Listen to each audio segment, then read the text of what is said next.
மத்தேயு 16வது அதிகாரத்துக்கு திருப்பிக் கொள்ளுங்க. மேத்யூ சாப்டர் 16 5 12 வரை உள்ள வசனங்கள். கடந்த வாரத்தில் முதல் 4 வசனங்கள் பார்த்தோம்.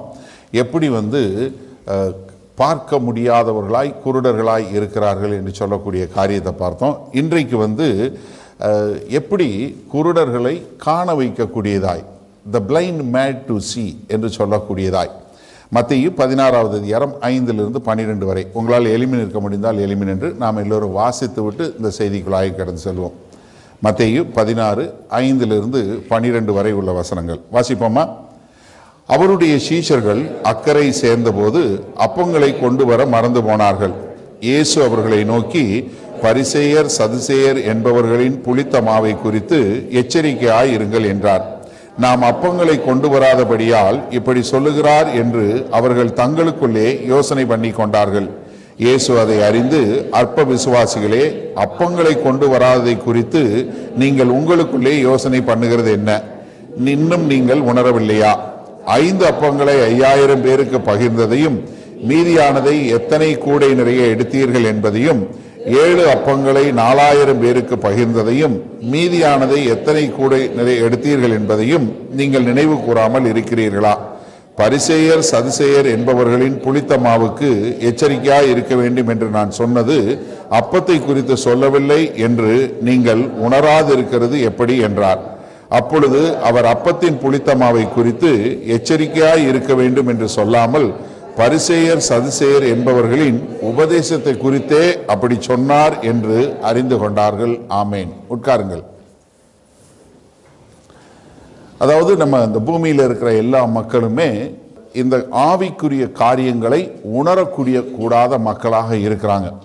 அவங்க கிறிஸ்துவை அறிந்தவர்களாக இருந்தாலும் சரி, கிறிஸ்துவை அறிந்து கொள்ளாதவர்களாக இருந்தாலும் சரி, இல்லை ஒருவேளை அவங்க கிறிஸ்துவை நிராகரித்தவங்களாக இருந்தாலும் சரி, கிறிஸ்தவ ஏற்றுக்கொண்டவங்களாக இருந்தாலும் சரி, இல்லை ஒருவேளை அவன் கிறிஸ்தவன் இல்லை கிறிஸ்தவனே இல்லை அப்படின்னு சொல்லக்கூடியவனாக இருந்தாலும் சரி, இல்லை இப்படி ஒரு தெய்வம் இருக்கிறாரு இல்லை தெய்வமே இல்லை அப்படின்னு சொல்லக்கூடிய மக்களாக இருந்தாலுமே, கர்த்தராகிய இயேசு கிறிஸ்து மூலமாய் அவனுடைய கண்கள் திறக்கப்படாவிட்டால் அவனுக்கு இந்த ஆவிக்குரிய காரியங்களை பார்க்கவே முடியாது. அதனால தான் 2 கேட்டகரி. இந்த 16வது அதிகாரத்தில் உள்ள முதல் 12 வசனங்களில் பார்த்தீங்கன்னா, முதல் 4 வசனங்களில் உள்ள ஒரு கேட்டகரி என்ன? த blind who can never see. யாரு? இந்த குருடாய் இருக்கிறவர்கள். அவர்களால் என்றுமே பார்க்க முடியாது. ஆனால் இன்னொரு பகுதி, இன்னைக்கு பார்க்க போகிற பகுதி என்ன? குருடர்களாய் இருக்கிறவங்க, they are mat to see. அவர்கள் கண்கள் திறக்கப்பட்டவர்களாய் அவர்கள் எப்படி இதை பார்க்க முடியும் என்று சொல்லக்கூடிய ஒரு காரியத்தை நம்ம இங்கே பார்க்கிறோம். ஏன்னா இங்கே கர்த்தராகிய இயேசு கிறிஸ்து இங்கே சொல்லும்போது நம்ம பார்த்தோம், முதல் 4 வசனங்களில் பார்த்தோம் என்ன? பரிசேயர்கள் சதுசேயர்கள் என்று சொல்லக்கூடிய மக்களாக கர்த்தராகிய இயேசு கிறிஸ்து இஸ்ரவேல் பகுதியை விட்டு தெக்கப்போலி, தீரு சீதோன் போயிட்டு தெக்கப்போலி என்று சொல்லக்கூடிய பட்டணங்களுக்கு போயிட்டு இங்கே முதலாய் திரும்ப இஸ்ரவேல் தேச பகுதிக்குள்ள வந்த மாத்திரத்திலே உடனே பரிசேயர்களும் வேத பாரகர்கள் அவரை சோதிக்கும்படியாக அவர் என்ன என்று சொல்லக்கூடிய ஒரு காரியத்தை பார்க்கக்கூடிய காரியம். ஏன்னா அவர்கள் வந்தது எங்களுக்கு ஆவிக்குரிய காரியங்கள் தெரியணும், எங்களுக்கு கர்த்தராகிய இயேசு கிறிஸ்து யாருன்னு தெரியணும் அப்படிங்கிறதுக்காக வரல. அவர்கள் அவரை சோதிக்கும்படியாக கற்றுக்கொள்ள வேண்டும் என்று வரவில்லை. எப்படி நம்ம இவரை பப்ளிக்கா இவரை ஒன்றுமில்லாமல் பண்ண முடியும் அப்படின்னு சொல்றதுக்காக வர்றாங்க. அப்படிப்பட்ட வர்ற மக்களுடைய தன்மை என்று 4 காரியங்கள் அவர்களை குறித்து பார்த்தோம். அவங்க என்ன செய்வாங்க? அவங்க இருளோட சேர்ந்து இருளுக்கு ஐக்கியம் தேடக்கூடிய மக்களாக இருப்பாங்க. ஏன்னா எப்படி இவர்கள் குருடா இருக்கிறாங்களோ அவங்க அதே மாதிரி குருடுள்ளவங்களை சேரக்கூடிய, அவங்கள கூட சேரக்கூடியது. பரிசேயர்களும் சதுசேயர்களும் ஒருத்தருக்கு ஒருத்தர் ஒத்து போகலைனாலும் 2 பேரும் சேர்ந்து ஒன்றா வரக்கூடிய ஒரு காரியம். அப்போ என்ன? ஒரு குருடன் இன்னொரு குருடன் கூட தான் சேருமா அப்படிங்கிற சொல்லக்கூடிய காரியத்தை பார்த்தோம். 2வது, அவர்கள் என்ன? ஒளியை வெறுக்கக்கூடிய மக்களாய், they trouble the light என்று சொல்லக்கூடியதா. ஏன்னா அவர்களால் என்ன பண்ண முடியல, அவர்களால் வெளிச்சத்துக்குள்ள வர முடியல. ஏன்னா அவர்களுடைய கிரியை பொல்லாதவைகளாக இருந்ததுனால அவங்க என்ன பண்ணாங்க? அந்த வெளிச்சத்துக்கு எதிராக பண்ணக்கூடியதா, அந்த வெளிச்சத்தை கெடுக்கக்கூடியதா, இல்லை அதை குறித்து எதிர்மாறாய் பேசக்கூடிய மக்களாக வந்தாங்க. 3வதாக என்ன பார்க்குறோம்? அவங்க அதிக இருளுக்குள்ள போகக்கூடிய மக்களா. ஏன்னா இருளில் இருக்கிறவன் இன்னும் இருளுக்குள்ள போகக்கூடிய ஒரு காரியத்தை நம்ம பார்த்தோம். கடைசியா 4வது என்ன, கர்த்தர் அவர்களை கைவிட்டு விட்டார், abandoned by God என்று சொல்லக்கூடியதா நான் சொன்னேன். போன வாரத்திலையும் சொன்னேன். இந்த 16வது அதிகாரத்துக்கு அப்புறம் ஒரு பெரிய காரியம் என்னன்னா, இனி மத தலைவர்களோடு அவர் சாதாரணமாக சம்பாஷணை பண்ணவே மாட்டார். இனி பூரா அவர்களை பார்க்கும் போதெல்லாம் அவர்களுக்கு சாபத்தையும் சபிக்கக்கூடிய காரியத்தையும் தான் பார்ப்பீங்க. ஏன்னா அவர்கள் தங்களுடைய இருதயத்தை கடினப்படுத்தினதுனால கர்த்தர் கைவிட்டு விட்டார் என்று சொல்லக்கூடியதா. இன்றைக்கு இதே பகுதியில் நம்ம வாசித்த பகுதியில் இன்னொரு 4 அதற்கு அப்படியே எதிர்மாறான காரியத்தை பார்க்க முடியும். முதல்ல அவங்க என்ன, வெளிச்சத்தை தேடாம இருளை தேடினாங்க. ஒரு கர்த்தர் கண் திறக்கப்பட்டவன் எப்படிப்பட்டவனா இருப்பான்னா, அவன் வெளிச்சத்தை தேடக்கூடியவனாக இருப்பான். ரெண்டாவது அவன் என்ன, முதல்ல அவங்க வெளிச்சத்தை ட்ரபிள் பண்ணாங்க, வெளிச்சத்துக்கு எதிராக இது பண்ணாங்க.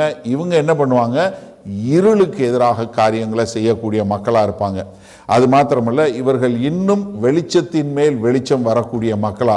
அவங்க எப்படி இருள் மேல இருளுக்கு போவாங்க, இவங்க வெளிச்சத்துக்கு மேல வெளிச்சத்துக்கு போவாங்க. அங்க கர்த்தர் அவர்களை கைவிட்டு விட்டார், இங்கோ கர்த்தர் அவர்களுக்கு போதிக்கக்கூடியவராய்.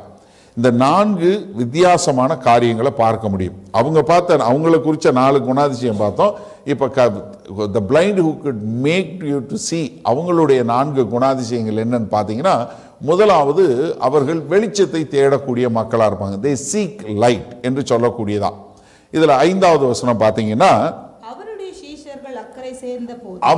சீஷர்கள் அக்கறை சேர்ந்த போது, அதாவது கர்த்தராகிய இயேசு கிறிஸ்து கலிலேயா கடல் என்று சொல்லக்கூடிய பகுதியை சுத்தி வர்றாரு. கப்பர்நாகம், நாசரேத்து, இந்த பகுதி மேல இப்படி இருக்கிறாரு. அதற்கு பின்பாக எதிரியோட நாட்டுக்கு போறாரு. அதற்கு பின்பாக தெக்கப்போலி வர்றாரு. மறுபடியும் இங்க உள்ள வர்றாரு. மறுபடியும் அவர் என்ன கிளம்பி அக்கறைக்கு போயிடுறாரு. ஏன்னா இதுவரைக்கும் சும்மா இருந்த பரிசேயர்களும் சதுசேயர்களும் என்ன பண்ணல, இப்போ அவர்கள் வந்த உடனே இந்த சீஷர்கள் என்ன பண்றாங்க, இயேசு கிறிஸ்துவோட அக்கறைக்கு போறாங்க. என்ன பண்ணல அப்படின்னு சொல்லி பார்த்தீங்கன்னா, இந்த பரிசேயர்கள் சதுசேயர்களோடு சேர்ந்து அவர்கள் இயேசுவை விட்டு பின்வாங்கல. நீங்க ஒரு நிமிஷம் நல்லா தெரிஞ்சுக்கொள்ளணும். நமக்கு இன்றைக்கு பரிசேயர் சதுசேயர்னாலே அவங்க எதிரானவங்கன்ற ஒரு எண்ணத்தில் நம்ம வந்துட்டோம். ஆனா அந்த நாட்களில் வாழ்ந்த மக்களுக்கு சதுசேயர்னா யாரு, அவர்கள் தான் ஆட்சியாளர்கள். பிரதான ஆசாரியர் அவங்க கிட்ட தான். அவங்க தான் செல்வாக்கு உள்ளவங்க, அவங்க தான் அரிஸ்டோகிராட், அவங்க தான் அந்த காலத்தில் உள்ள திங்க் டேங்க் என்று சொல்லக்கூடிய சிறந்த மைண்ட் உள்ளவங்கன்னா அவங்க தான் பெரிய புத்திசாலி, அறிவாளி, அவங்க தான் நல்லவங்க, அவங்க தான் ஒரு பிரதான ஆட்சியாளரா, அவங்க கிட்ட தான் அரசாங்கம், அவங்க தான் ஆட்சியாளர்கள் என்று சொல்லக்கூடிய ஒரு பெரிய ஒரு அமைப்பு. அப்போ அவங்களுக்கு பின்னாடி தான் இவ்வளவு காலம் இருந்தாங்க. அதற்கு பின்பாக பரிசேயர்கள் என்று சொல்லக்கூடிய மக்கள், இவங்க யாரு, இயேசு கிறிஸ்துவுக்கென்று தங்களை பிரித்தெடுத்து வைக்கப்பட்ட மக்கள், மக்களோடு மக்களாக இருந்து போதிக்கக்கூடிய மக்கள், மக்களுக்கு தேவனுடைய வார்த்தையை சொல்லிக் கொடுக்கக்கூடியவங்க. அவர்கள் தான் ஒரு பக்தியான ஆள். யாரு ஊர்ல யாருப்பா பக்தியான ஆள்னா ஒரு பரிசேயனா காட்டக்கூடிய. அப்படிதான் இப்ப இவர்கள் என்ன, இவங்க கலாச்சாரத்துல எப்படி வாழ்ந்தாங்க, பரிசேயர்களையும் சதுசேயர்களையும் பார்த்து பிரமிப்பா வாழ்ந்த காலம். நீங்க நல்ல ஒரு நிமிஷம் ஒரு சீஷனா உங்களுடைய வாழ்க்கையை எடுத்து போடணும். ஏன்னா அந்த சீஷர்கள் 2 வருஷமா தான் இப்ப இயேசு கிறிஸ்து கூட இருக்கிறாங்க.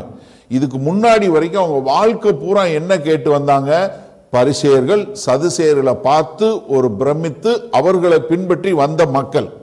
இப்போ இயேசு கிறிஸ்து முன்னாடி அவங்க நிராகரிக்கும் போது, அவர்கள் பரிசேயர்களும் சதுசேயர்களும் இனி இயேசு கிறிஸ்துவை கொலை செய்யணும்னு முடிவு பண்ணும்போது, இந்த சீஷர்களுக்கு முன்னாடி இருக்கக்கூடியது there at the crossroads. ஒன்னு நான் அந்த பரிசேயர் சதுசேயர் பின்னாடி போகணும், இல்லையா இயேசு கிறிஸ்து பின்னாடி போகணும். ஏன்னா இப்ப என்ன ஆயிடுச்சு, 2 பேருக்கு முட்டி வந்துருச்சு. இவங்க சொன்னதுக்கெல்லாம் எதிர்மாறான காரியத்தை கர்த்தராகிய இயேசு கிறிஸ்து போதிக்கிறார். பரிசேயர்கள் சதுசேயர்கள் என்ன சொன்னாங்களோ இதுவரைக்கும் அதற்கு எதிரான காரியத்தை கர்த்தராகிய இயேசு கிறிஸ்து சொல்றார். இப்போ ஒரு சீசனா இருக்கிறவனுக்கு they have to make a decision. நான் இயேசு கிறிஸ்துவை பின்பற்றி போகணுமா, இல்ல இதுவரை நான் வாழ்ந்து வந்த பரிசேயர் சதுசேயருக்கு கீழ்பட்டு நான் இருந்தேன், இஸ்ரவேல்ல ஒரு இதா இருந்தேன், இவங்க பின்னாடி போகணுமா? அப்படி வரும்போது என்னன்னா அவர்கள் கர்த்தராகிய இயேசு கிறிஸ்து பின்னாடி போறாங்க. நீங்க யாரெல்லாம் உண்மையாக கர்த்தரை தேடுறீங்களோ அவர் கர்த்தரை அறிந்து கொள்ள முடியும். இது புதிய ஏற்பாட்டிலும் சரி பழைய ஏற்பாட்டிலையும் சரி எல்லா இடத்துலையும் நீங்க பார்க்க முடியும். இது திரும்ப திரும்ப நிறைய இடங்கள்ல சொல்லப்பட முடியும். ஆனா ஒரு அருமையான என்னன்னா எரேமியா 29வது அதிகாரத்துல 13வது 14வது வசனத்துடைய முன்பகுதி பார்த்தீங்கன்னா ரொம்ப அழகா தெளிவா இருக்கும். எரேமியா 29 பாருங்களேன். உங்கள் முழு இருதயத்தோடும் என்னை தேடினீர்களானால் என்னை தேடுகையில் கண்டுபிடிப்பீர்கள். என்ன? உன் முழு இருதயத்தோட நீ யாரா இருந்தாலும் சரி, முழு இருதயத்தோட நீ என்னை தேடுனேன கண்டுபிடிப்பீர்கள், நான் உங்களுக்கு காணப்படுவேன் என்று கர்த்தர் சொல்லுகிறார். என்ன? நீ உன் முழு இருதயத்தோட நீ என்னை தேடினேனா நீ என்னை கண்டுகொள்வாய். இது திரும்ப திரும்ப கர்த்தர் சொல்ற காரியம் இதுதான். நீ என்னை தேடும் போது என்ன முழு இருதயத்தோட தேடணும். இப்போ சீஷர்களுக்கு என்ன, ஆண்டவர் யாரு இவரை தேடுறதா இல்ல சதுசேயர் பரிசேயர்கள் பின்னாடி போறதா? ஏன்னா நீங்க தாவீது ரொம்ப அருமையா கர்த்தரை தேடக்கூடியவரா. இன்னைக்கு நீங்க வாசிச்ச 139வது சங்கீதமா இருக்கட்டும், இல்ல எதுவா இருந்தாலும் சங்கீதம் 127 இருக்கட்டும், இல்ல 119வது சங்கீதத்துல திரும்ப திரும்ப நீங்க பார்க்கக்கூடிய ஒரு காரியத்தை பார்ப்பீங்க. அதுல சங்கீதம் 27வது சங்கீதத்துல 1வது வசனம் என்ன சொல்லுது?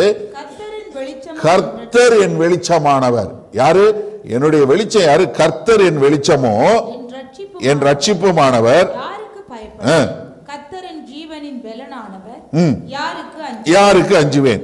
அப்ப என்னன்னா கர்த்தராகிய இயேசு கிறிஸ்து தான் அந்த மெய்யான ஒளி என்று அவரை தேடி வரக்கூடியதா.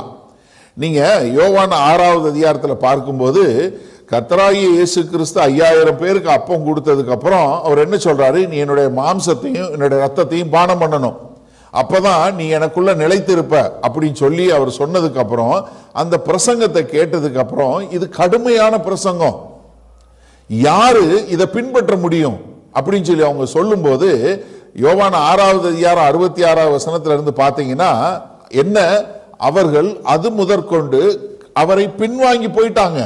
நீங்க வாசிக்காத அது முதல் அவருடைய சீஷரில் அநேகர்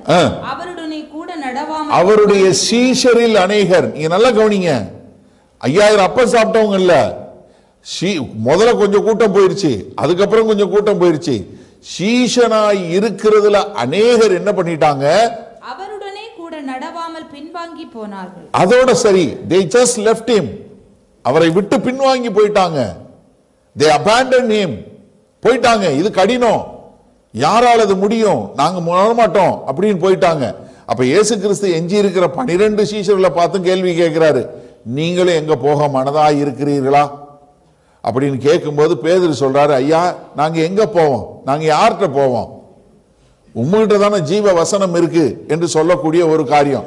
அப்ப என்னன்னா ஒரு கண் திறக்கப்படக்கூடியதற்கு ஒரு வெளிச்சம் வரும்போது அவன் மென்மேலும் அந்த வெளிச்சத்தை தேடக்கூடியவனாய். 119வது சங்கீதத்துல பாத்தீங்கன்னா 18வது வசனம் பாருங்க. உமது வேதத்தில் உள்ள அதிசயங்களை நான் பார்க்கும்படிக்கு என் கண்களை திறந்தருளும். என்னை அடுத்த நிலை கொண்டு போங்க, என்ன கண்ணை தருங்க, உம்முடைய வேதத்தில் உள்ள அதிசயங்களை பார்க்கக்கூடியதா. அதுல 33வது வசனம் பாருங்க. கர்த்தாவே உமது பிரமாணங்களின் வழியை எனக்கு போதியும், நான் போக வேண்டிய வழியை எனக்கு போதிச்சு கொடுங்க. 36வது வசனம் பாருங்க. என் இருதயம் பொருளாசையை சாராமல் உமது சாட்சிகளை சாரும்படி, அதாவது உம்முடைய வார்த்தைகளை நான் சாரும்படி, உம்மை சார்ந்து வாழும்படி செய்யும் என்று சொல்லக்கூடிய 73வது வசனம் பாருங்க. உம்முடைய கரங்கள் என்னை உண்டாக்கி என்னை உருவாக்கிட்டு உம்முடைய கற்பனைகளை கைக்கொள்ள என்னை உணர்வுள்ளவனாக்கும். நல்ல கவனிங்க, உம்முடைய கற்பனைகளை உம்முடைய வார்த்தைகளை கற்றுக்கொள்ள எனக்குள்ள ஒரு உணர்வு உள்ளவனாக மாத்துங்க. ஏதோ வார்த்தையை கேட்கிறோம் அப்படியே போறோம் இல்ல. ஏன்னா நீங்க நல்லா தெரிஞ்சு கொள்ளுங்க, நீங்க எப்படி ஆண்டவரை ஏற்றுக்கொண்டீங்க, உங்களுக்கு இந்த கர்த்தருடைய வார்த்தைகள் வந்தது, உங்களுக்கு உணர்வுள்ள ஒரு இருதயம் ஆண்டவரை தேடணும்னு சொல்லி வந்த மாத்திரத்துல கர்த்தர் உங்களை வெளிச்சத்துக்குள்ள கொண்டு போகக்கூடியது. அப்ப என்னன்னா இங்க உள்ள சீஷர்கள் என்ன பண்றாங்க, 12 பேரும் நாங்க பரிசேயர்கள் வேத பாரகர்களுடைய விட்டுட்டு உம்மை பின்னாடி வர்றோன்னு சொல்லி இயேசு கிறிஸ்துவோட அக்கறைக்கு போகக்கூடிய மக்களாக இருக்கிறாங்க. ஆனால் பரிசேயர்களும் வேதபாரர்கள் என்ன பண்ணிட்டாங்க? இவரை எப்படி கொலை செய்யணும்னு போயிட்டாங்க. ரெண்டாவதா, இந்த வெளிச்சத்துக்குள்ள வர்றவங்க என்ன? அவர்கள் வெளிச்சத்தை தேடக்கூடிய மாத்திரம் இல்லை, அவர்கள் என்ன?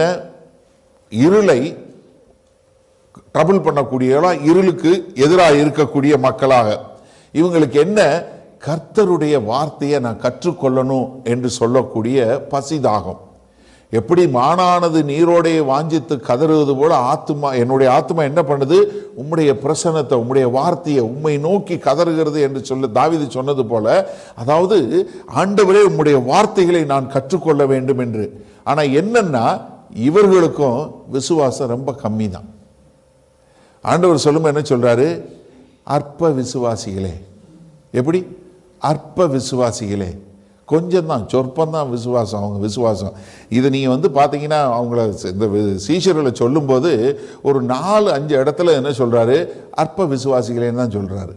நீங்கள் மத்தேயு 8வது அதிகாரமாக இருக்கட்டும், இல்லை இப்போ 14வது அதிகாரத்தில் பார்த்தோம், இப்போ 15வது அதிகாரத்தில் பார்க்குறோம், 16வது அதிகாரத்தில் பார்க்குறோம். என்ன திரும்ப திரும்ப என்ன சொல்கிறாரு? அற்ப விசுவாசிகளே, அற்ப விசுவாசிகளே. ஏன்னா இவங்களுக்கு பேர் அற்ப விசுவாசிகள் அசோசியேஷன் கூட வைக்கலாம். ஏன்னா அப்படி தான் அவங்க அந்த மாதிரி தான். ஆனால் என்ன, அவர்கள் என்ன பண்ணக்கூடிய மக்களாக இருந்தாங்க, அவங்க அறிந்து கொள்ளக்கூடிய இல்லை. ஆனால் கர்த்தர் என்ன பண்ணார்? அவர்களுக்கு விலைக்கு கொடுக்கக்கூடியவராய்.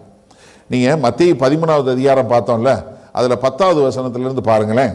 அப்பொழுது சீஷர்கள் அவரிடத்தில் வந்து, ஏன் அவர்களோட ஓமைகளாக பேசுகிறீர் என்று கேட்டார். கர்த்தர் ஓமைகளா பேசுறாரு. ஏன்னா ராஜ்யத்தினுடைய காரியங்களை குறித்து ஓமைகளா பேசுறாரு. இப்ப சீஷர்கள் கேட்கிறாங்க, ஏன் நீங்க பேரபிள்ல ரிடில் மாதிரி பேசுறீங்க அப்படின்னு கேட்கிறாங்க.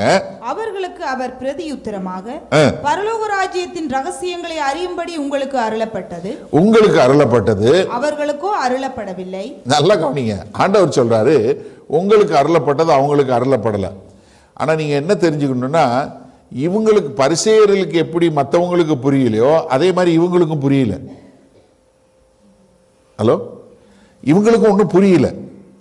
ஆனால் கர்த்தர்கிட்ட என்ன கேட்குறாங்க? எதுக்கு இப்படி பேசுறீங்க, ஓமானமா பேசுறீங்கன்னு. உங்களுக்கு அருளப்பட்டது, ஆனால் அவங்களுக்கு அருளப்படலைங்கிறாரு. அடுத்து சொல்லும்போது என்ன சொல்றாரு பாருங்க. உள்ளவன் எவனோ அவனுக்கு கொடுக்கப்படும், பரிபூரணமும் அடைவான். இல்லாதவன் எவனோ அவனிடத்தில் உள்ளதும் எடுத்துக்கொள்ளப்படும். அவர்கள் கண்டும் காணாதவர்களாயும் கேட்டும் கேளாதவர்களாயும் கொள்ளாதவர்களாயும் இருக்கிறபடியினால உவமைகளாக அவர்களோட பேசுகிறேன். ஏசாயாவின் தீர்க்க தரிசனம் அவர்களிடத்தில் நிறைவேறுகிறது. அதாவது, காதார கேட்டும் உணராதிருப்பீர்கள், கண்ணார கண்டும் அறியாதிருப்பீர்கள். இந்த ஜனங்கள் கண்களினால் காணாமலும் காதுகளினால் கேளாமலும் இருதயத்தினால் உணர்ந்து மனம் திரும்பாமலும் நான் அவர்களை ஆரோக்கியமாக்காமலும் இருக்கும்படியாக அவர்கள் இருதயம் கொழுத்திருக்கிறது. காதால் மந்தமாய் கேட்டு தங்கள் கண்களை மூடிக்கொண்டார்கள் என்பதே உங்கள் கண்கள் காண்கிறதுனாலும் உங்கள் காதுகள் கேட்கிறதுனாலும் அவைகள் பாக்கியம் உள்ளவைகள். அநேக தீர்க்கதரிசிகளும் நீதிமான்களும் நீங்கள் காண்கிறவைகளை காணவும் நீங்கள் கேட்கிறவைகளை கேட்கவும் விரும்பியும் காணாமலும் கேளாமலும் போனார்கள் என்று மெய்யாகவே உங்களுக்கு சொல்லுகிறேன். என்ன, உங்களுக்கும் ஒன்றும் புரியல. ஆனால் உங்களுக்கு என்ன அருளப்பட்டிருக்கு? உங்களுக்கு இது சொல்லி கொடுக்க அருளப்பட்டிருக்கு. 18ஆம் வசனம் என்ன சொல்றாரு? இந்த ஓமானத்தினுடைய ராஜ்யத்தினுடைய விதைக்கிறோடைய ஓமானத்தினுடைய அர்த்தத்தை கேளுங்கன்னு சொல்லி அவர்களுக்கு விளக்கி கொடுக்கிறார். அப்போ அங்க இருந்த மற்றவர்களுக்கும் இவர்களுக்கு எந்த வித்தியாசமும் கிடையாது. ஆனா என்ன ஒரே ஒரு இவர்கள் கேட்டுக்கொள்ளக்கூடியதா. அதனாலதான் நீங்க பார்க்கும்போது நம்ம வேத வசனம் வாசிக்கும் போது நமக்குள்ள ஒரு வெளிச்சம் உண்டாகும். the illumination, the doctrine of illumination சொல்லுவாங்க. அதாவது நீங்க வேத வசனத்தை வாசிச்சு கொண்டிருக்கும்போது டக்குன்னு பார்த்தீங்கன்னா, இவ்வளவு காலம் வாசிச்சிருப்பீங்க, அதே வசனத்தை ஒரு நாள் வாசிக்கும் போது உங்களுக்கு அப்படியே டக்குன்னு இப்படி போட்டிருக்கு இந்த வசனம், எத்தனை தடவை நான் பார்த்துருக்கேன், எத்தனை தடவை வாசிச்சிருக்கேன். அது என்ன? நீங்க கர்த்தரை தேடும் போது அது வரக்கூடிய ஒரு காரியம். இப்போ மூன்றாவதாக அவர்களுக்கு என்ன வரைக்கும்? they will receive a greater light. ஒரு வெளிச்சத்தின் மேல் வெளிச்சம் வரக்கூடியதாக. ஏன்னா அவங்க என்ன, கர்த்தர் திரும்ப திரும்ப கேட்குறாரு, என்ன இது உங்களுக்கு என்ன புரியலையா? நான் இவ்வளவு காலம் உங்க கூட இருந்தனே, உங்களுக்கு இன்னும் புரியலையா? நான் உங்களுக்கு எவ்வளவு சொல்லி கொடுத்தேன், உங்களுக்கு புரியலையா? கர்த்தர் என்ன திரும்ப திரும்ப சொல்லி கொடுத்துக்கிட்டே இருக்கிறாரு.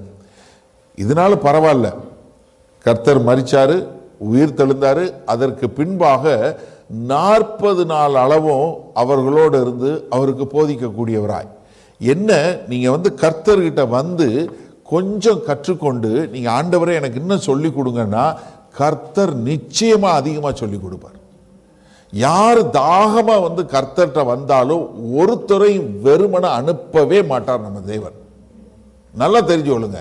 உங்களுக்குள்ள ஒரு பசிதாகம் மட்டும் இருந்தா போதும். எனக்கு கர்த்தருடைய வார்த்தையை கற்றுக்கொள்ளணும், நான் கர்த்தருக்குள்ள வளரணும்னு சொல்லி யாரெல்லாம் உங்க இருதயத்தோடு சேர்ந்து கர்த்தர்கிட்ட வர்றீங்களோ அவங்க எல்லாருக்கும் கர்த்தர் போதிக்கக்கூடியவராய் இருக்கிறார். அதுல எந்த விதமான மாறுபாடான கருத்தும் கிடையாது. மரித்து உயிர் தெழுந்த பிறகு அப்போஸ்தலர் நடவடிக்கை 1 அதிகாரம் 3வது வசனம் சொல்லும்போது என்ன சொல்லி கொடுக்கிறாரு?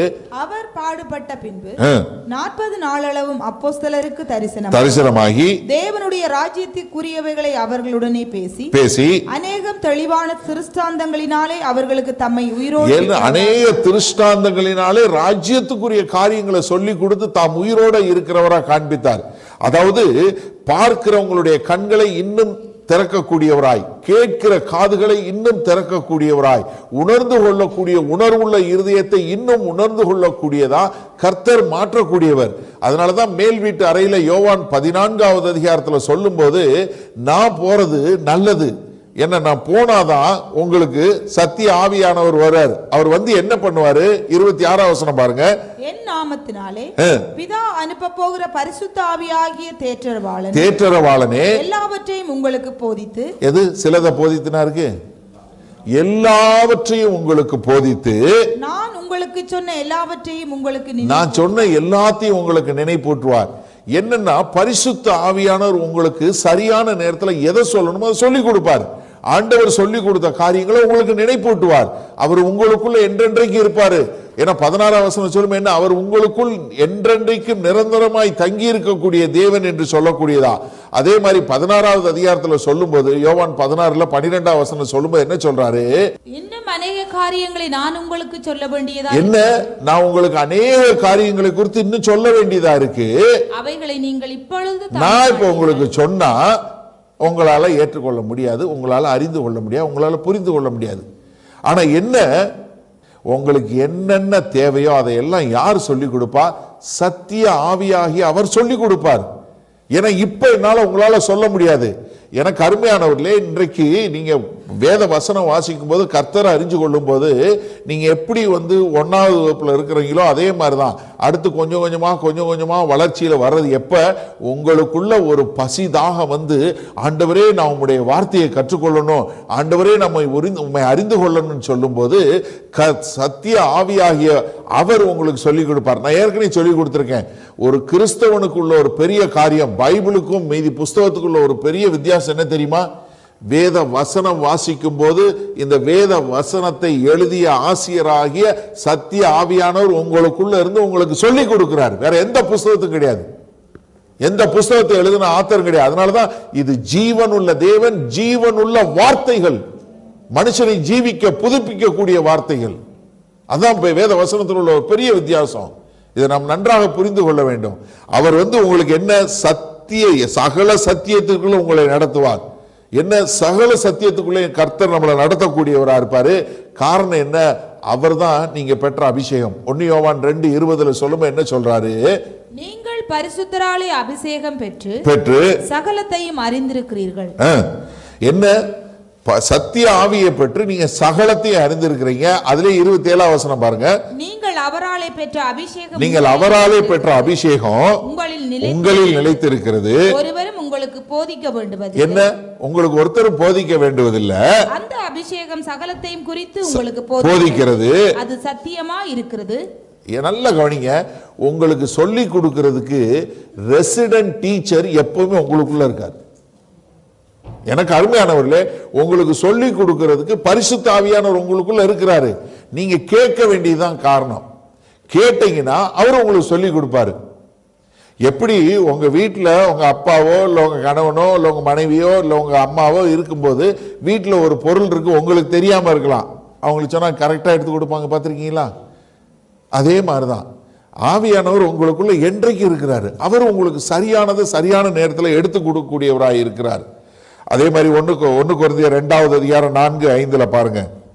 விசுவாசம் மனுஷருடைய ஞானத்தில் அல்ல, தேவனுடைய பலத்தில் நிற்கும்படிக்கு என் பேச்சும் என் பிரசங்கமும் மனுஷ ஞானத்திற்குரிய நய வசனம் எது இல்லைன்னு சொல்லிட்டாரு. என்ன, உங்க விசுவாசம் மனுஷ பலத்தில் இருக்கக்கூடாது, மனுஷனுடைய ஞானத்தில் இருக்கக்கூடாது, நயவஞ்சகமான பேச்சில் இருக்கக்கூடாது. பட் எதுல இருக்கணும்? ஆவியினாலும் பலத்தினாலும் உறுதிப்படுத்த. ஆவியினாலதான். ஏன்னா நீங்க கேட்கிற வசனத்தை உங்களுக்குள்ள போதிக்கிறது யாரு? சத்திய ஆவியானவர். அதனாலதான் 1 தெசலோனிக்கர் 1:5 சொல்லும்போது என்ன சொல்றாரு? எங்கள் சுவிசேஷம் உங்களிடத்தில் வசனத்தோடு மாத்திரமல்ல, வல்லமையோடும் பரிசுத்த ஆவியோடும். இப்ப நம்ம பேசக்கூடிய ஒரு வார்த்தை ஒரு மனுஷனை தொடுதுன்னா அது பரிசுத்த ஆவியானவர் அவர்களுக்குள்ள செய்யக்கூடிய ஒரு கிரியை. பரிசுத்த ஆவியானவர் அந்த வார்த்தையை எடுத்து அவர்களுக்கு சொல்றாரு. ஒரு மனுஷனுக்கு பாவத்தை குறித்து கண்டிக்கிறது யாரு? கர்த்தராகிய இயேசு கிறிஸ்து தம்முடைய பரிசுத்த ஆவியின் மூலமாய் அவர் உபயோகப்படுத்துறது நம்மள. ஆனா நம்ம வார்த்தை வெறும் வார்த்தை இல்ல, அந்த வார்த்தை என்னவா இருக்கிறது? ஆவியும் ஜீவனும் உள்ளவதாய் இருக்கிறது. அதனாலதான் என்ன சொல்றாரு? உங்களுக்குள்ள உள்ள அந்த பரிசுத்த ஆவியானவர் என்ன சகலத்தையும் போதிப்பாரு. ஆனா நம்ம ஆளுங்க எப்படி இருக்கிறாங்க? இன்னும் அற்ப விசுவாசியாவே இருக்கிறாங்க. என்ன காரணம்? 5வது வசனம் பாருங்க.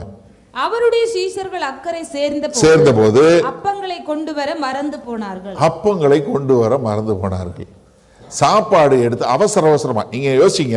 ஏன்னா பரிசேயர்கள் சதுசேயரோட சண்டை ஆயிடுச்சு. இப்ப அங்க இருந்து கிளம்பணும். உடனே கர்த்தர் கிளம்பிட்டார். கிளம்பி வந்ததும் அவசரத்துல சாப்பாடு எடுக்காம வந்துட்டாங்க. இப்ப நம்ம வீடுகள்ல எல்லாம் இருக்கு இல்லையா, எங்கேயாவது போகணும்னா முதல்ல என்ன பண்றோம்? என்ன சாப்பாடு, எங்க சாப்பிட்றது? ஒரு சிலர் கார்ல ஏறின உடனே நம்ம பிள்ளைங்க கேட்கும், நம்ம எங்க சாப்பிட்றோம்? என்னமோ இது வரைக்கும் சாப்பிடாத மாதிரியே பேசுவான். பார்த்துருக்கீங்களா? எங்கேயாவது யார் வீட்டுக்காவது உங்க பிள்ளைய கூப்பிட்டு போங்க, அங்க போய் அப்படி சாப்பிடுவான். என்னமோ உங்க வீட்டில் நீங்க பட்னி போட்ட மாதிரியே சாப்பிடுவான். ஏன்டா மானத்தை வாங்குறன்ற மாதிரி இருக்கும். பார்த்துருக்கீங்களா? உங்க பிள்ளைங்க எல்லா பிள்ளையும் அப்படித்தான். நீங்க உங்க பிள்ளை மாத்திரம் நினைக்காதீங்க, எல்லாமே அப்படித்தான். அதே மாதிரி வெளியே போயிட்டு வீட்டில் ஒரு சிலர் சாப்பிட மாட்டான். வீட்டுக்குள்ள வந்தது என்ன இருக்கு சாப்பிடுன்னு கேட்பான். அதே மாதிரி இங்க சீஷர்களுக்கு என்னாச்சு?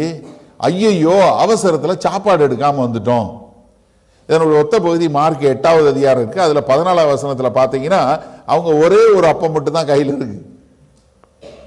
இப்ப சும்மா எடுக்காம வந்தாலும் பிரச்சனை இல்லை, இருக்குது ஒரு அப்பம். நம்ம 12 பேர், அவர் வேற இருக்கிறாரு.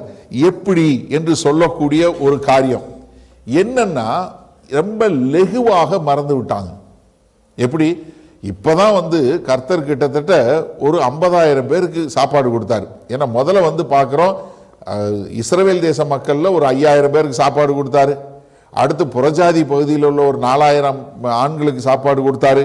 இவ்வளவு பெரிய ஒரு காரியம் பண்ணதும் இவங்க என்ன பண்ணல? அதை கற்றுக்கொள்ளல. அப்போ ஒரு சீசன் என்றவன் எப்படின்னா, ஒரு சீசன் என்று சொல்லக்கூடியது மட்டேட்டஸ் என்று சொல்லக்கூடிய கிரேக்க மொழி பதம். அப்படின்னா என்ன? கற்றுக்கொள்ளுகிறவன், லேர்னர். நீங்க என்ன கற்றுக்கொள்ளக்கூடிய ஒரு மகனாய். அப்ப எப்படி ஒருத்தரை சீஷர் ஆக முடியும்னா, நீங்க அவங்க கூட இருந்து அவர்களுக்கு போதித்து அவர்களை வழிநடத்தி அவர்களுக்கு ஆவிக்குரிய காரியங்களை சொல்லி கொடுத்து அவங்களை ஒரு மனுஷரீகத்திலிருந்து ஒரு ஆவிக்குரிய லெவலுக்கு கொண்டு வரக்கூடிய ஒரு காரியம். அதுதான் இங்க கர்த்தர் அழகா செய்யறாரு. 6வது வசனத்துல பாருங்க. இயேசு அவர்களை நோக்கி பரிசேயர் சதுசேயர் என்பவர்களின் புளித்த மாவை குறித்து எச்சரிக்கையாயிருங்கள் என்றார். இங்க என்ன இயேசு கிறிஸ்து என்ன சொல்றாரு? எப்பா, நீங்க பரிசேயர் சதுசேயருடைய புளித்த மாவை குறித்து எச்சரிக்கையாயிருங்க. இப்ப என்ன அவங்க நினைக்கிறாங்கன்னா, இங்க கர்த்தர் இயேசு கிறிஸ்து என்ன சொல்றாருன்னா, இவங்க சொன்ன உடனே இவங்க என்ன நினைக்கிறாங்கன்னா, நம்ம அப்பம் எடுத்துட்டு வரல, இப்போ பரிசேயர் இல்லை சதுசேயர் நடத்துகிற கடையில் போய் அப்பம் வாங்கினா அது தீட்டு. எப்படி யோசிக்கிறாங்க? இப்போ நம்மதுலேயும் அப்படி தான் நிறைய பேர், அண்ணன் இந்த சாப்பாடு சாப்பிட்லாமா, அந்த சாப்பாடு சாப்பிட்லாமா, எல்லாமே மாம்ச பிரகாரமான கேள்வியாக தான் இருக்கும். இந்த ட்ரெஸ்ஸு போடலாமா, அது போடலாமா, பூ வைக்கலாமா, பொட்டு வைக்கலாமா, கொலுசு போடலாமா, இது போடலாமா, அதை செய்யலாமா, இந்த ட்ரெஸ் போடலாமா, இது பூராமே வெளியரங்கமாக மாம்சத்துக்கான காரியமாகவே இருக்கும். இவங்களுக்கு என்ன வந்துருச்சு? இப்போ அப்பம் எடுத்து வரல, நம்ம போய் அப்பம் வாங்கணும்னா அந்த கடை பரிசேயன் கடையாக இருந்துச்சு இல்லை சதுசேயனுடைய கடையாக இருந்துச்சுன்னா என்ன ஆகும்? அது ஏற்கனவே தீட்டுன்னு சொல்கிறாரு அவங்க கூட. அப்போ அவங்க இதில் வாங்கினா நம்ம தீட்டாயிருவோமோ அப்படின்னு சொல்லக்கூடிய ஒரு காரியத்தில் தான் அவங்க இங்கே பண்ணக்கூடிய ஒரு காரியம். ஆனால் கர்த்தராகிய இயேசு கிறிஸ்து என்ன பண்ணுறாரு, அவங்களுக்கு போதிக்கக்கூடியவராக இருக்கிறாரு. அவங்க ஜீவனோட இருக்கும்போதும் சரி, அதுக்கப்புறமும் சரி, ரொம்ப ரொம்ப அவர்களுக்கு, அதாவது என்னதான் ஆவிக்குரிய காரியங்களை சொன்னாலும் மாம்ச பிரகாரமாக சிந்திக்கக்கூடியது. இன்றைக்கு கிறிஸ்தவத்தில் இருக்கிற ஒரு பெரிய சாபக்கேடு என்ன தெரியுமா? சபைகள் மாம்ச பிரகாரமாக நடத்தப்படுவது தான். எது? சபைகளும். கர்த்தராகிய இயேசு கிறிஸ்து பேரில் நடக்கிற சபையுமே என்ன, நம்ம எப்படி சபையை பெருசாக கட்டலாம், நம்ம எப்படி பெருசாக இதை பண்ணலாம் அதை பண்ணலாம், இப்படி என்னென்ன மாம்ச பிரகாரமான காரியங்களை சிந்திக்கிறவங்களா அங்கே இருக்கிறாங்களே ஒழிய, கர்த்தர் நம்மை கொண்டு என்ன செய்ய விரும்புகிறார், கர்த்தர் எதற்காக என்னை தெரிந்து கொண்டு இருக்கிறார், கர்த்தர் இந்த சபையை எங்களெல்லாம் கொண்டு ஒரு கூட்டமாக எது கொண்டு சேர்த்திருக்கிறார், அதனுடைய நோக்கம் என்ன அப்படின்னு சொல்லக்கூடியதா. இவ்வளவு ஏன் உட்காந்துருக்கீங்கல்ல, இந்த சிஸ்டர் இந்த சேலை எங்கே வாங்கியிருப்பாங்க, இல்லை அவங்க எங்கே இது பண்ணியிருப்பாங்க, இது நல்லா இருக்குதே அது நல்லா இருக்குதே, அவங்க பூ வச்சுருக்காங்களே எங்கே வாங்கியிருப்பாங்க, இந்த ஊரில் பூ கிடைக்குதா, லேசாக தூக்கம் வர்ற மாதிரி இருக்குது. என்னதான் ஆவிக்குரியதாக இருந்தாலும் என்ன, மாம்ச பிரகாரமாக சிந்திக்கக்கூடிய ஒரு காரியம். இவங்களும் அதே தான் நினைக்கிறாங்க. ஆண்டவர் என்ன சொல்கிறாரு, பரிசேயர் சதுசேயருடைய புளிச்ச மாவு. என்ன புளிச்ச மாவு? இட்லி மாவு. நமக்கு நல்லா தெரிஞ்சு, தமிழருக்கு நல்லா புரிகிற உதாரணம். நம்ம எல்லாம் இட்லிக்கு மாவு அரைச்சி எதை சுட்டமோ இல்லையா, இட்லியை சுட்டு தள்ளிட்டோம். இட்லியும் தோசையை சுட்டு தள்ள நம்மளை மாதிரி ஆளுங்களே கிடையாது. அவங்க பிரெட் பண்ணுறவங்க என்ன, ஈஸ்ட் 11 வைக்கக்கூடியது. அப்போ என்ன, கொஞ்சம் புளிச்ச மாவை எடுத்து வைக்கக்கூடியதான். ஊரில் எல்லாம் நாங்கள் முன்னாடி கிராமத்தில் இருக்கும்போது உரம் ஊற்றுறதுக்கு வாங்க சொல்லுவாங்க. பக்கத்து வீட்டில் போய் மோர் வாங்கிட்டு வா உரம் ஊற்றுறதுக்குன்னு சொல்லக்கூடியது. அதெல்லாம் விட்டு போச்சு. என்ன, அந்த வாழ்க்கையினுடைய என்ன சிம்பிளிசிட்டியே போயிடுச்சு. அதெல்லாம் ஒரு சுகம். அந்த காலத்தில் பக்கத்து வீட்டில் போய் உரமோர் வாங்கிட்டு வா, கொஞ்சம் இது வாங்கிட்டு வா, இது உரம் ஊற்றி வைக்கணும்னு சொல்லி அதெல்லாம் இல்லாமல் போயிடுச்சு. இப்போ எதுவுமே இல்லை. எல்லா நாள் சூப்பர் மார்க்கெட். நம்ம பசங்கிட்ட போய் உரம் ஊற்றுனா உரையா, அது சூப்பர் மார்க்கெட்டில் போய் வாங்கிக்கோ அப்படின்னு சொல்லக்கூடியதில் இருக்குது. ஆனால் என்னென்னா, இது என்ன பண்ணுவாங்க, அப்பத்தில் கொஞ்சம் போல் என்ன பண்ணுவாங்க, மாவை பிசைஞ்சு அதில் கொஞ்சம் போல் ஈஸ்ட்டு போட்டு அது ஃபெர்மெண்ட் ஆகி ப்ரெட்டாக வர்றதுக்கு பண்ணுவாங்க. ஆனால் கர்த்தர் இங்கே சொல்லும்போது இவங்க சொன்ன காரியம் என்னென்னா, இஸ்ரவேல் தேச மக்களை எகிப்திலிருந்து வரும்போது கர்த்தர் என்ன சொல்கிறாரு, நீ என்ன பண்ணாத, அங்கேருந்து இதை எடுத்துகிட்டு வராத, புளிச்ச மாவு எடுத்து வராத. அப்படின்னா என்ன, சாப்பாட்டுக்கு சொல்லலை. அங்கேயும் நீ எகிப்தை விட்டு வர்ற, எகிப்தை விட்டுட்டு வா, அங்கிருந்து எகிப்தினுடைய காரியங்களை கொண்டுட்டு வராத. நிறைய தயவு செய்து நல்லா கவனிங்க, நீங்க கிறிஸ்துவனா வந்தாலுமே நிறைய பேருக்கு பழசு போக மாட்டேங்குது. ஹலோ, நிறைய பேருக்கு பழைய சிந்தை போக மாட்டேங்குது. பேர் தான் கிறிஸ்தவன். முன்னாடி தேங்காய் வாழைப்பழம் வச்சுட்டு கோயிலுக்கு போனேன், இப்ப பைபிள் இருக்கு, ஆனா என் சிந்தை அப்படியே இருந்துச்சுன்னா நீங்க மாறணும். மாம்ச பிரகாரமா இருக்கக்கூடாது. ஏன்னா ஆவிக்குரிய முறையில் அர்த்தங்க சொல்றார், நீ பழசை விட்டுட்டு வா. தெசலோனிக்க சபையில பார்த்தோம் இல்லையா, நீ விக்கிரகங்களை விட்டு மனம் திரும்பி ஜீவனுள்ள தேவன்ட்ட வா. அப்ப என்னன்னா, நீங்க பழச விடணும், அதுல இருந்து எதுவும் கொண்டு வரக்கூடாது. நீ முழுசா வெட்டிட்டு வா. என்ன மார்க் 8:15 சொல்லும் போது என்ன சொல்றாரு, அவர் அவர்களை நோக்கி நீங்கள் பரிசேயருடைய புளித்த மாவை குறித்தும் ஏரோதின் புளித்த மாவை குறித்தும் எச்சரிக்கையாயிருங்கள். இங்க சொல்லும் போது ஏரோதின் புளித்த மாவையும் சேர்த்து சொல்ற. அப்ப பரிசேயர், சதுசேயர் மற்றும் ஏரோதியர் 3 பேருடைய புளித்த மாவு. அப்ப புளித்த மாவுன்னு சொல்லி சொல்றது, அவர் என்ன சொல்றாரு, அவங்க விக்கிற கடையை சொல்லல. அவர் என்ன சொல்றாரு, நீ என்ன பண்ணாத, அவருடைய கற்பனைகளை எடுத்துக்கொண்டு இங்க வராத. நிறைய பேர் சபைக்கு வந்தா என்ன சொல்லுவாங்க தெரியுமா, நான் எங்க சர்ச்சில் எல்லாம் பாஸ்டர், எப்படி எங்க சர்ச்சில் எல்லாம் பாஸ்டர் நாங்க இப்படித்தான் செய்வோம், அந்த பாமாலை பாடல் பாடினாதான், இல்லைன்னா இந்த ஜெபம் சொன்னாதான், இல்லைன்னா அப்படியே அந்நிய பாஷையில் நிரம்பி அப்படியே நாங்கள்லாம் அப்படியே இது பண்ணாதான். புளிச்ச மாவை கொண்டுட்டு வராது. வேத வசனம் என்ன சொல்லுது, வசனத்தின்படி வாழ கற்றுக்கொள்ளணும். அதான் முக்கியம். அதுதான் இங்க சொல்றாரு. நீ அது இல்லை. அப்ப இந்த புளிச்ச மாவு, 3 புளிச்ச மாவு என்ன, லூக்கா 12:1 பரிசேயருடைய புளிச்ச மாவு என்னன்னு சொல்றாரு பாருங்க. அத்தருணத்திலே அநேகமாயிரம் ஜனங்கள் ஒருவரை ஒருவர் மிதிக்கத்தக்கதாக கூடி வந்திருக்கையில் அவர் முதலாவது தம்முடைய சீஷரை நோக்கி, நீங்கள் மாயமாகிய பரிசேயருடைய புளிச்ச மாவு என்ன, நடிக்கிறது தான் பரிசேயனுடைய புளிச்சமாவு. என்ன, அவங்க வெளியே ஒரு மாதிரி இருப்பாங்க, உள்ள ஒரு மாதிரி இருப்பாங்க. அப்படி இருக்காது, மாயமான வாழ்க்கை வாழாத. சதுசேயருடைய புளிச்சமாவு என்ன, அவன் உயிர்த்தெழுதல் இல்லை, தேவதூதர் இல்லை, இப்படிப்பட்ட கோட்பாடுகள், அதை கொண்டுட்டு வராத. அதே மாதிரி ஏரோதியருடைய புளித்தமாவு என்ன, அவங்க பூரா பொலிட்டிக்கல், அரசியலில் வரணும், நாங்கள் நிறைய பொருட்களை வாங்கணும், அதை செய்யணும், அதாவது மாம்ச பிரகாரமான வல்லமை அதிகாரம் எங்களுக்கு வேணும்னு சொல்லக்கூடியது. இது எல்லாத்தையும் நீ விட்டுட்டு வா, இதுல எதையுமே நீ கொண்டு வராத, கட் இட் ஆஃப், மொத்தமா வெட்டிட்டு வா, அதை எடுத்துட்டே வராத, அந்த கோட்பாடுகள் எதையுமே நீ கொண்டு வராத. என்ன, இந்த உலகம் உன்னை என்ன பண்ணக்கூடாது, இன்ஃப்ளூயன்ஸ் பண்ணக்கூடாது. வேர்ல்ட் ஷுட் நாட் இன்ஃப்ளூயன்ஸ், நம்ம தான் இன்ஃப்ளூயன்ஸ் பண்ணக்கூடிய மக்களா இருக்கணும். அதே மாதிரி எந்த மதமும் உங்களை இன்ஃப்ளூயன்ஸ் பண்ணக்கூடாது, அது உங்களை அழுத்தக்கூடாது. எந்த ஒரு காரியமாக இருந்தாலும் சரி, ஒருவேளை நீங்கள் நினைக்கலாம், அன்னை நம்ம சமுதாயத்துக்காக போராடணும், இல்லை நம்முடைய கிறிஸ்தவ ஒற்றுமைக்காக போராடணும், இதெல்லாம் ஒன்றும் கிடையாது. வேத வசனத்தை எங்கேயுமே கிடையாது. நல்லா தெளிவாக புரிஞ்சு கொள்ளுங்க, அந்த எதுவுமே கிடையவே கிடையாது. என்ன சொல்றாரு, நீ கர்த்தருக்கென்று ஒரு பரிசுத்தமான வாழ்க்கை, பிரித்து எடுத்து வைக்கப்பட்ட வாழ்க்கை, stay pure, don't have anything, நீ வெளியே இருந்து எதையும் கொண்டு வராத. கர்த்தரும் அவருடைய வார்த்தையும் அவருக்கென்று வாழக்கூடிய மகனாக இருக்கணுங்கிறதா சொல்றார். இப்படி சொல்லும்போது அவங்களுக்கு என்ன வருது, அவங்களுடைய இது என்ன வருது, அவங்களுக்கு என்ன யோசனை வருது பாருங்க. கர்த்தர் இப்படி சொன்னோடனே 7ஆவது வசனம் பாருங்க, நாம் அப்பங்களை கொண்டு வராதபடியால் இப்படி சொல்லுகிறார் என்று அவர்கள் தங்களுக்குள்ளே யோசனை பண்ணி கொண்டார்கள். ஹியூமன் ரீசனிங் பாருங்களேன், என்னத்துக்கு சொல்லியிருப்பார், போட்டு எல்லாம் 12 பேர் யோசிச்சு முடிவு வர்றாங்க. எதுக்கு சொல்லியிருப்பாரு, புளிச்சமா அங்கே சொன்னார், பரிசையும் கடையில் அந்த கடையில் வாங்கக்கூடாதுன்னு சொல்லியிருப்பாரோ, இந்த கடையில் வாங்கக்கூடாதுன்னு சொல்லியிருப்பாரோ, அப்படியோ இப்படியோன்னு சொல்லி போட்டுட்டு என்ன யோசிச்சுட்டு வர்றாங்க. பரிதாபம் என்ன, அப்போ எடுத்து வரலன்னு சொல்கிறாரு போல இருக்கு. எவ்வளவு லெகுவா கர்த்தர் செய்த காரியங்களை மறந்துடும் தெரியுமா? ஹலோ, கர்த்தர் நமக்கு நிறைய காரியங்களை செய்கிறாரு, டபக்குன்னு ஒன்றில் விட்டுருவோம் தெரியுமா? ஒரே ஒரு காரியம் நடக்காமல் போயிருக்கும், இல்லை ஏதாவது ஒரு காரியம் நீங்கள் ஜெபம் பண்ணதுக்கு எதிராக இருக்கும், உடனே என்ன ஆண்டவர்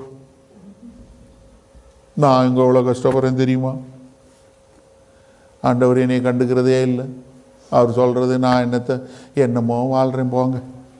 எப்படி கிறிஸ்தவர்கள் பேர், இவங்களுக்கு பேர்.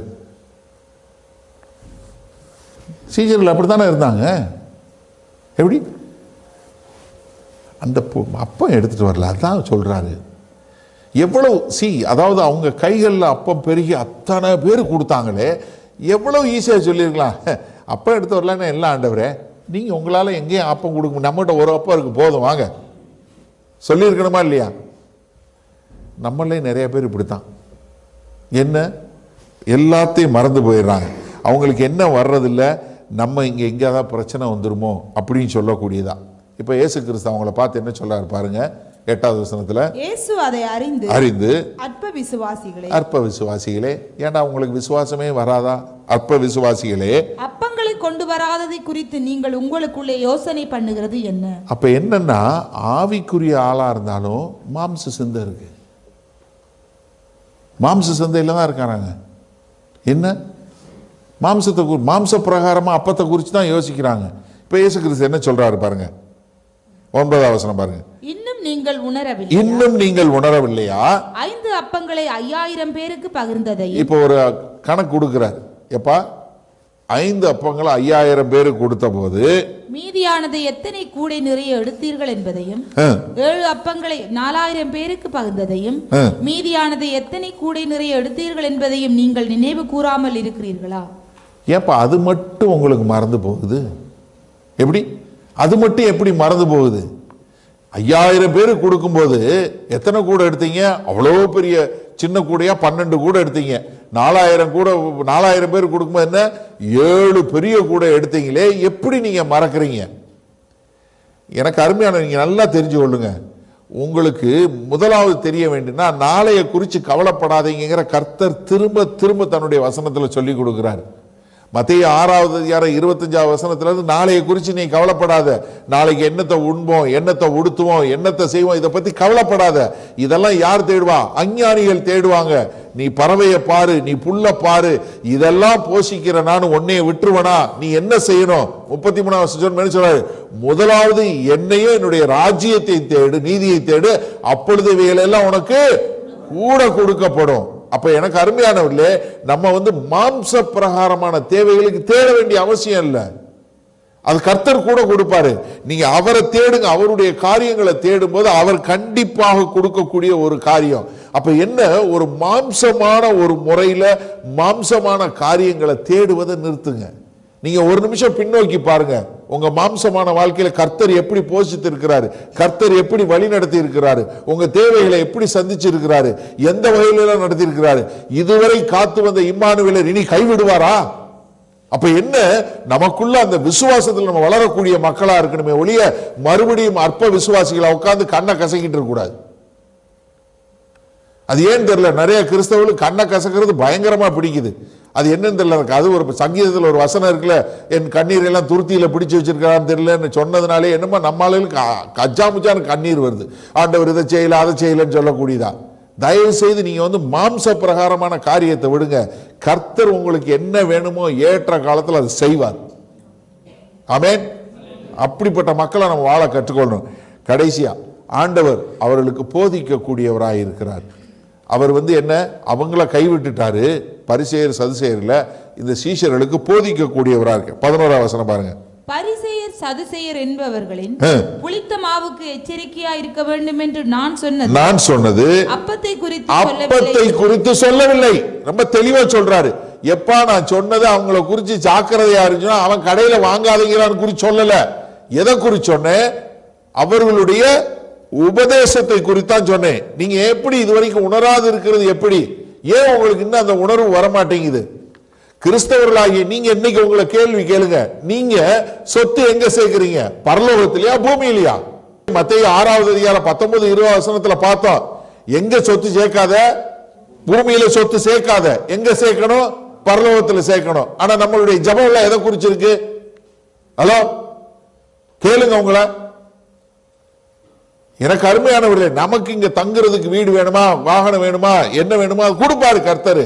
ஆனா என்னுடைய சொத்து, என்னுடைய காரியம் எதுவா இருக்கணும்? பரலோகத்தை குறிச்சுதான் இருக்கணும். என்னுடைய தாக்கம் பரலோகத்தை குறிச்ச தாக்கமா இருக்கணும். அதுதான் அவங்க சொல்லக்கூடிய காரியம்.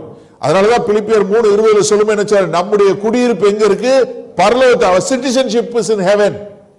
நம்ம பாஸ்போர்ட் இந்தியன் பாஸ்போர்ட் இருக்கா, பிரிட்டிஷ் பாஸ்போர்ட் இருக்கா? இல்ல, ஹெவன் பாஸ்போர்ட் இருக்கு நம்ம கிட்ட. அது தெரிஞ்சு கொள்ளணும். நம்ம பரலோக பிரஜைகள், இந்த பூமிக்கு அடுத்தவங்க இல்ல. அதனால கொலோசியர் 3:2 சொல்லுமே, மேலானவைகளை நாடுங்கள், பூமிக்கு அடுத்தவைகள் இல்ல. உன் கண்களை ஏறெடுத்து பார். ஏன்னா கர்த்தர் திரும்ப திரும்ப சொல்ற காரியம் என்ன, நீ ஏன் உணராம இருக்கிற? ஏன் உணராம இருக்கிற? ஏன்னா அவங்க மாம்ச பிரகாரமான காரியங்களை சிந்திக்கக்கூடிய மக்களா. அதனால 12ஆம் வசனம் சொல்லும்போது என்ன சொல்றாரு? அப்பொழுது அவர் அப்பத்தின் புளித்த மாவை குறித்து எச்சரிக்கையா இருக்க வேண்டும் என்று சொல்லாமல் பரிசேயர் சதுசேயர் என்பவர்களின் உபதேசத்தை குறித்தே அப்படி சொன்னார் என்று அறிந்து கொண்டார்கள். ஆண்டவர் பாருங்க எவ்வளவு அருமையா சொல்லி கொடுக்கிறாரு. அவ்வளவுதான்ப்பா நீங்க போங்க அப்படின்னு கைவிடல.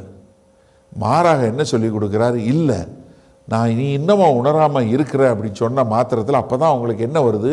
அவர்களுக்கு வெளிச்சத்தின் மேல் வெளிச்சம் வருது. இல்ல, இது அவர் சொல்றது அவருடைய உபதேசத்தை குறித்து, அவங்க சொல்லக்கூடிய கர்த்தருடைய உபதேசத்தை குறித்தது என்று சொல்லக்கூடியதா. அதனாலதான் நமக்கு பரிசுத்த ஆவியானவர் காரியங்களை சொல்லி கொடுக்கிறவராய் இருக்கிறார். 1 கொரிந்தியர் 2வது அதிகாரம் 9-10 சொல்லும்போது, எழுதி இருக்கிறபடி தேவன் தம்மில் அன்பு கூறுகிறவர்களுக்கு ஆயத்தம் பண்ணினவைகளை கண் காணவும் இல்லை, காது கேட்கவும் இல்லை, அவைகள் மனுஷனுடைய இருதயத்தில் தோன்றவும் இல்லை. நமக்கோ என்ன? நமக்கோ தேவன் அவைகளை தமது ஆவியினாலே வெளிப்படுத்தினார். அவங்களுக்கு காட்டப்படல, நமக்கு அவருடைய ஆவியினாலே இதை வெளிப்படுத்தினார். அந்த ஆவியானவர் எல்லாவற்றையும் தேவனுடைய ஆழங்களையும் ஆராய்ந்திருக்கிறார். 12ஆம் வசனத்துல என்ன பார்க்கிறோம்? அந்த ஆவி எங்க இருந்து பெற்றோம்? நம்ம உலகத்துல இருந்து பண்ணல, தேவன்ட்ட இருந்து பெற்றோம். அப்ப தேவன்ட்ட இருந்து வந்த ஆவியானவர் நமக்கு என்ன பண்றாரு? அதை போதிக்க கூடியவராய் இருக்கிறார். யாரெல்லாம் அவரை தேடி, ஆண்டவரே நான் உண்மை இன்னும் அதிகமாய் அறிந்து கொள்ளணும்னு சொல்லக்கூடிய ஒரு பசி தாகத்தோடு வரும்போது கர்த்தர் அதை நமக்கு கொடுக்கக்கூடியவராய் இருக்கிறார். லூக்கா 24வது அதிகாரத்தில் எம்மாவூர் ரோட்டில் வரும்போது 2 சீஷர்கள் வர்றாங்க. அவங்களுடைய கண்கள் மூடப்பட்டவர்களாய், அவங்க என்ன, ஐயோ உங்களுக்கு தெரியாதா எருசலேமில் பெரிய பிரச்சனை அப்படின்னு சொல்லக்கூடியதா. அப்போ அவங்க கூட பேசிட்டு வந்து அவர் போகிறது மாதிரி போகும்போது கடைசியாக அவங்களுக்குள்ள அந்த உணர்வு வந்த உடனே அவங்க சொல்கிறாங்க, 32ஆம் வசனத்தில் என்ன சொல்கிறாங்க, அப்பொழுது அவர்கள் ஒருவரை ஒருவர் நோக்கி வழியிலே அவர் நம்முடனே பேசி வேத வாக்கியங்களை நமக்கு விளங்க காட்டின பொழுது நம்முடைய இருதயம் நமக்குள்ளே கொழுந்து விட்டு எரியவில்லையா? நம்முடைய இருதயம் நமக்குள்ளே கொழுந்து விட்டு எரியவில்லையா? எனக்கு அருமையானவர்களே, வேத வசனத்தை கேட்கும்போது உங்களுக்குள்ள இருதயத்தில் அப்படிப்பட்ட ஒரு உணர்வு வரணும். பரவாயில்ல, நீங்கள் பேசுங்க, நல்லா பேசுகிறார், இட்ஸ் ஓகே. இல்லை, எனக்கு அருமையானவர்களே, ஏன் ஒருத்தருக்கு வேத வசனம் கிரியை பண்ணுது, இன்னொருத்தருக்கு பண்ணுறதில்ல தெரியுமா? உங்கள் வாழ்க்கை மாறாமல் இருந்தால் நீங்கள் கேளுங்க, நான் வசனத்தை எப்படி கேட்குறேன், நான் வசனத்தை எப்படி பெற்றுக்கொள்ளுகிறேன். வார்த்தையில் பிரச்சனை கிடையாது. நீங்கள் நல்லா கவனிங்க, விதைக்கிறவனுடைய ஓமானத்தில் வசனம் எல்லா இடத்துலையும் விதைக்கப்படுது, பலன் வருது. ஆனால் எங்கே? நல்ல நிலமாகிய இருதயத்தில் ஏற்றுக்கொள்ளும் போது. வேத வசனத்தை எப்படி ஏற்றுக்கொள்கிறீங்க? யாக்கோபு 1:21 சொல்லுமேன்னு சொன்னார், நீங்கள் வேத வசனத்தை நீங்கள் மனத்தாழ்மையோடு ஏற்றுக்கொள்ளும்போது அது உங்கள் ஆத்துமாக்களை ரட்சிக்கும் என்று சொல்லுது. நீங்கள் எப்படிப்பட்ட மக்களாக தேவனுடைய வார்த்தையை ஏற்றுக்கொள்கிறீங்க? எனக்கு அருமையான தேவஜனமே, உங்களுக்குள்ள ஆண்டவரை நான் உண்மை அறிந்து கொள்ளணும், நான் இன்னும் வெளிச்சத்தில் வரணுங்கிற பசிதாக இருக்குதா? இல்லை, போதும், இது எதுக்கு, கொஞ்சம் ஓரளவுக்கு தெரிஞ்சால் போதுன்னு இருக்கீங்களா? உங்களுக்குள்ள பசிதாக இருந்துச்சுன்னா நிச்சயமாக கர்த்தர் போதிப்பார், கர்த்தர் போஷிப்பார். பிரெஞ்சு நாட்டில் ஒரு 12 வயது சிறுமி, பிறவியிலே குருடு, 2 கண்களையும் பார்க்க முடியாத ஒரு குருட்டு பெண்ணாக பிறந்தாங்க. அந்த சகோதரி 12 வயது இருக்கும்போது முதலாக ஒருத்தவங்க இயேசு கிறிஸ்துவை பற்றி சொன்னாங்க. அந்த சகோதரிக்கு ஒரு 16 வயது இருக்கும்போது ஒருத்தவங்க மார்க்கு சுவிசேஷம் பிரெயில் ரீடிங்கில் கொடுத்துருக்காங்க, கைகளில் தடவி பார்த்து படிக்கக்கூடியது.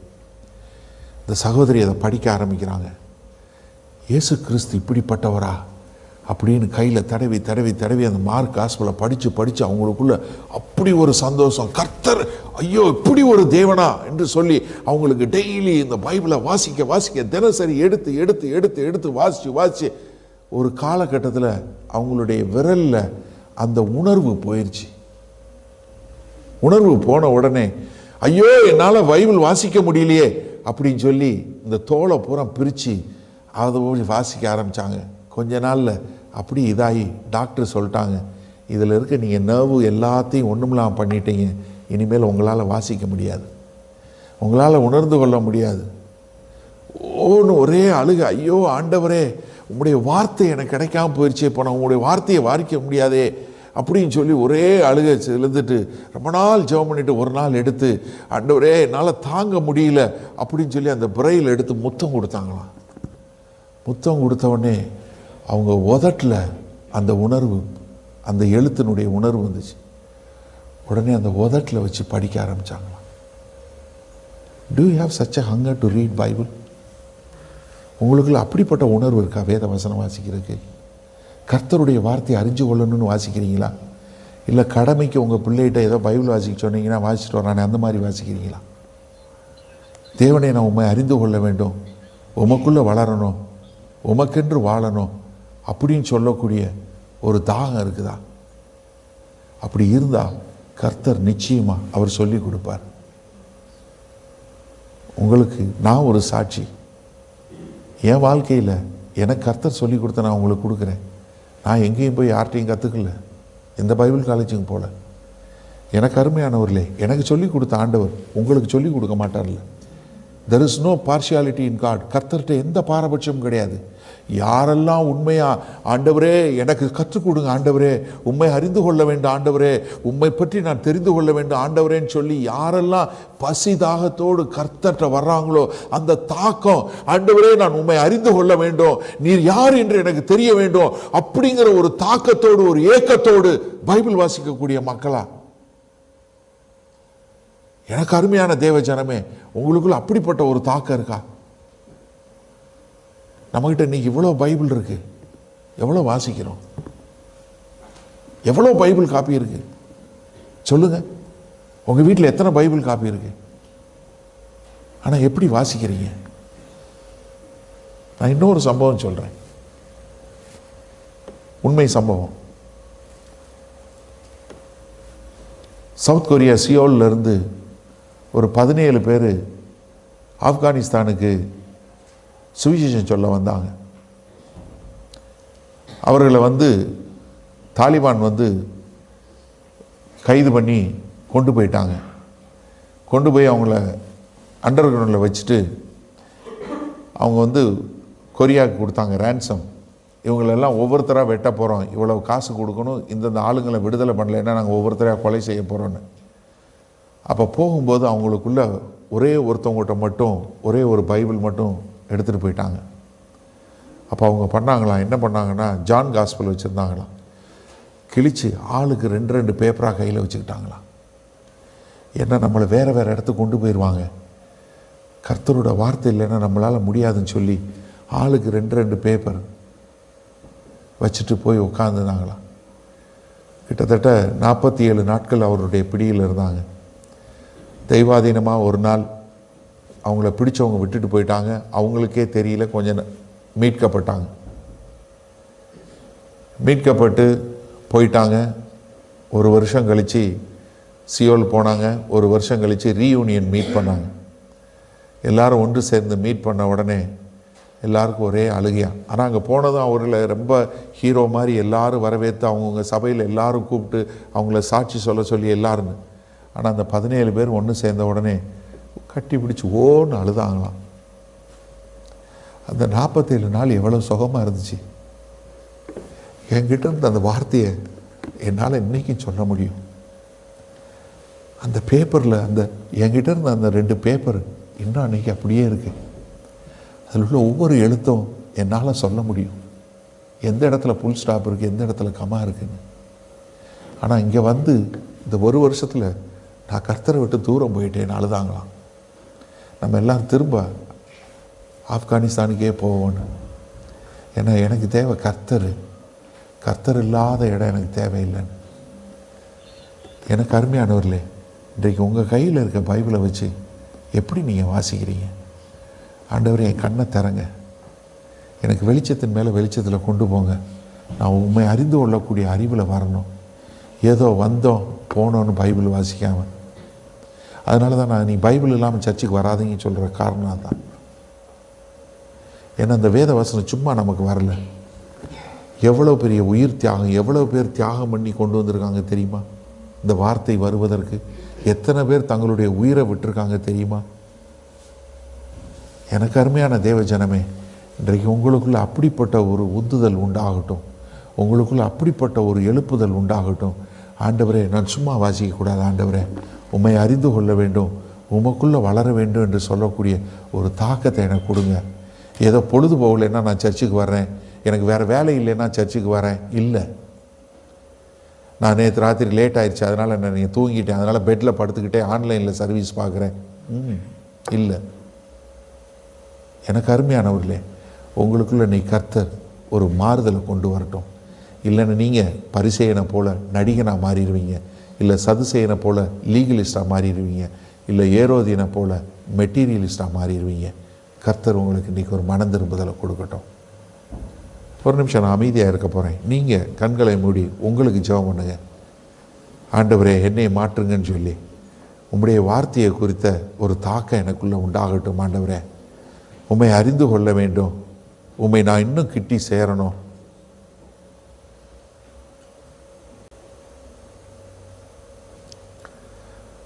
பெர்க்மான் செய்ய ஒரு பாடல் அழகாக எழுதியிருப்பார்.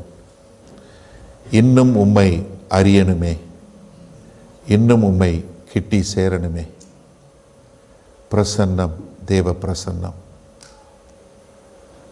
ஆண்டவரே, நாங்கள் உங்களை கிட்டி சேரணும் ஆண்டவரே, உம்மை இன்னும் நாங்கள் அறியணும் ஆண்டவரே, அந்த பசிதாக எங்களுக்குள்ளே வரட்டும் ஆண்டவரே. எனக்குள்ளே அப்படிப்பட்ட ஒரு அக்கினியை போடுங்க ஆண்டவரே. அந்த எம்மாவூர் சீஷர்களுக்குள்ளே போட்ட ஒரு அக்கினி ஆண்டவரே, கொழுந்து விட்டு எரிஞ்சுதே ஆண்டவரே. உம்மை அறிந்து கொள்ள வேண்டும்னு ஒரு இது வந்ததே ஆண்டவரே. ஆண்டவரே, எங்களுக்கு அப்படிப்பட்ட ஒரு தாக்கத்தை கொடுங்க ஆண்டவரே, எனக்குள்ளே கொடுங்க ஆண்டவரே. இது உங்களுடைய ஜெபமாக இருக்கட்டுமா? ஒப்பு கொடுத்தவர்களா எளிமை நின்று அந்த வரிகளை பாடுவோமா? இன்னும் உம்மை அறியணுமே, இன்னும் கிட்டி சேரணுமே, பிரசன்னம், தேவ பிரசன்னம் என்று சொல்லக்கூடியதாய். இன்னும் உம்மை அறியணுமே, இன்னும் உம்மை அறியணுமே, இன்னும் கிட்டி சேரணுமே, இன்னும் கிட்டி சேரணுமே, பிரசன்னம் பிரசன்னம் தேவ பிரசன்னம் பிரசன்னம் பிரசன்னம் தேவ பிரசன்னம். ஆம் ஆண்டவரே, இதோ இன்றைக்கு நாங்கள் பாடினது போல இனி நாங்கள் ஒருபோதும் ஆண்டவரே உதாசீனமாய் வேத வசனம் வாசிக்காதபடி உம்மை அறிந்து கொள்வதற்கு மாத்திரமே, உம்மை இன்னும் அதிகமாய் அறிந்து கொள்ளக்கூடிய ஒரு பசிதாகத்தோடு ஆண்டவரே நாங்கள் உம்மை கற்றுக்கொண்டு வெளிச்சத்தின் மேல் வெளிச்சத்தில் செல்ல எங்களை முழுமையாய் ஒப்பு கொடுக்கிறோம். மீட்பெரும் இரட்சகருமாகிய இயேசு கிறிஸ்துவின் மூலம் பிதாவே, ஆமேன். உங்களில் யாருக்காவது ஜெப தேவைகள் இருக்குமானால் நீங்கள் உங்களுடைய வீடுகளில் உங்கள் கதவை பூட்டி நீங்கள் ஆண்டவரை நோக்கி ஜெபம் பண்ணுங்கள். உங்களுடைய எல்லா விதமான பலவீனங்களை குறித்து தெரிந்து வைத்திருக்கிற தேவன், எப்போதும் ஜீவன் உள்ள தேவன், உங்களுடைய ஜெபங்களை கேட்டு உங்களுக்கு பதில் கொடுப்பார். நீங்கள் வேற ஒரு ஆள்கிட்ட போகணும், வேற ஒருத்தவங்கிட்ட போய் ஜெபத்துக்கு போகணும்னு அவசியம் இல்லை. நீங்கள் ஜெபம் பண்ண ஆண்டவராகிய இயேசு கிறிஸ்துவை ஏற்றுக்கொண்ட எல்லாரும் பிதாவாகிய தேவன்கிட்ட ஜெபம் பண்ணால் அந்த ஜெபத்தை கேட்டு பதில் கொடுக்கக்கூடிய அன்புள்ள பரமபிதா தான் நமக்கு இருக்கிறாரு. அதனால் தைரியமாக நீங்கள் ஜெபம் பண்ணுங்க. அதே சமயத்தில் இன்னொரு காரியமும் நாங்கள் சொல்கிறோம், எங்களுக்காய் ஜெபம் பண்ணுங்க. ஏன்னா வேத வசனத்தில் அதான் சொல்லியிருக்கு, நீங்கள் எந்த ஊழியக்காரரையும் ஜெபம் பண்ண போங்கன்னு சொல்லலை, ஆனால் ஊழியக்காரருக்காக ஜெபம் பண்ண சொல்லியிருக்கு. நாங்கள் தைரியமாக தேவனுடைய வார்த்தை இன்னும் அதிகமாய் பிரசங்கிக்க எங்களுக்காய் நீங்கள் ஜெபிக்கும்படி கேண்டிக் கொள்கிறேன். ஆமேன்.